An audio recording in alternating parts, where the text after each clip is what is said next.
Let's talk about something that haunts pretty much every project out there: risk. It's that nagging feeling of uncertainty that can just completely derail your best laid plans. But what if I told you that managing risk wasn't just about preventing disaster? What if it was actually about creating value? I mean, we've all seen it, right? Deadlines just fly by, the budget completely evaporates, and the final product is, well, just a shadow of what you promised. It feels like a string of bad luck, but what's really going on under the surface? Okay, so let's get right into it. Why do so many projects, even with the best intentions, end up in a heap of trouble? Is it just poor planning or maybe bad communication? Yeah, sure, those are factors, but they're often just symptoms of a much bigger, more fundamental issue. And here it is. The real culprit isn't bad luck. It's unmanaged uncertainty. In fact, the project management body of knowledge, the PMBOK guide, which is basically the global standard for this stuff, it defines risk really simply. It's just the effect of uncertainty on objectives. That's it. And when we fail to get a handle on that uncertainty, that's exactly when things go sideways.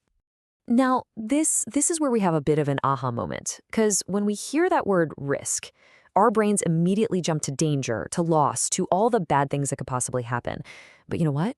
That is only half the story. So check this out. The crucial point is right here, baked into the official definition. Look at that wording, a positive or negative effect. This little phrase completely changes the game. It means uncertainty can cut both ways. It can create problems, for sure, but it can also create some incredible opportunities. And this just illustrates the two faces of risk perfectly. On one side, you've got the threats. Those are the negative risks. These are your classic project killers, right? Delays, cost overruns, performance shortfalls. But on the other side, you have opportunities, the positive risks. These are the unexpected wins, finishing early, coming in under budget, or even achieving better performance than you ever planned for. Real risk management is about managing both sides of this coin. Okay, so if risk is this two-sided beast of uncertainty, how do we actually wrangle it?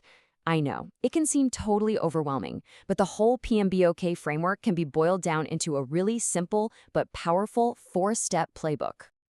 And here it is. It's so straightforward. First, you plan. You decide how you're going to handle risk. Then, you spot the risks. That's all about identifying and prioritizing them. Next, you act by figuring out your response. And finally, you monitor everything, tracking your risks and your actions. But here's the key thing to get. This isn't a checklist you do once. It's a continuous cycle you're running throughout the entire project. So let's zoom in on that spot phase for a second. Once you've brainstormed this big list of potential risks, how in the world do you know which ones to focus on? Well, you use a simple tool just like this, a probability and impact matrix. For every single risk, you ask two simple questions. One, how likely is it to happen? That's your probability. And two, if it does happen, how big of a deal is it for the project? That's your impact. See that top right red zone? Any risks that land there are your absolute highest priorities. All right, now for the act phase. You've spotted your big, high-priority risks, so what do you do about them? Well, the PMBOK framework gives us a specific set of smart moves, and the strategy you choose all depends on whether you're staring down a threat or looking at a golden opportunity. When you're facing a negative threat, you've got 5 core options. You can try to avoid it entirely by changing your plan. You can transfer the risk to someone else. Think of buying insurance. That's a perfect example. You can mitigate it, which just means you're trying to reduce its impact. If it's way outside your control, you can escalate it up the chain. And finally, if it's pretty small, you can just choose to accept it. The whole point is to make a deliberate choice, not just let things happen to you. And for the good stuff, the opportunities, you've got a parallel set of moves. You can exploit an opportunity, doing everything you can to make sure it happens.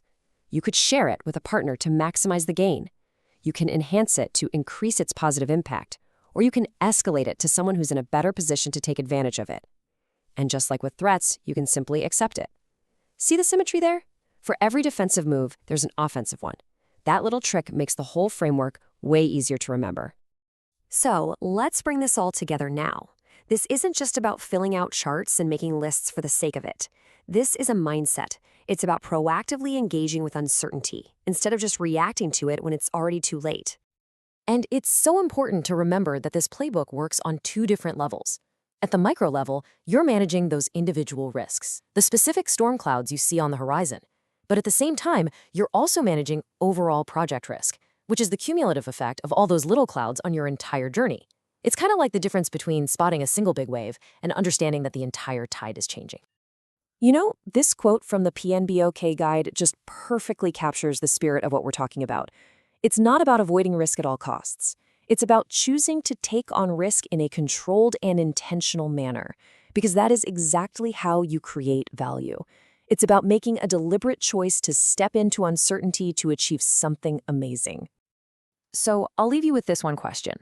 Think about a project you're working on right now, or maybe even a goal in your personal life. What's the biggest uncertainty you're facing? And now, using this new lens, ask yourself, could that uncertainty, could that risk actually be an opportunity in disguise?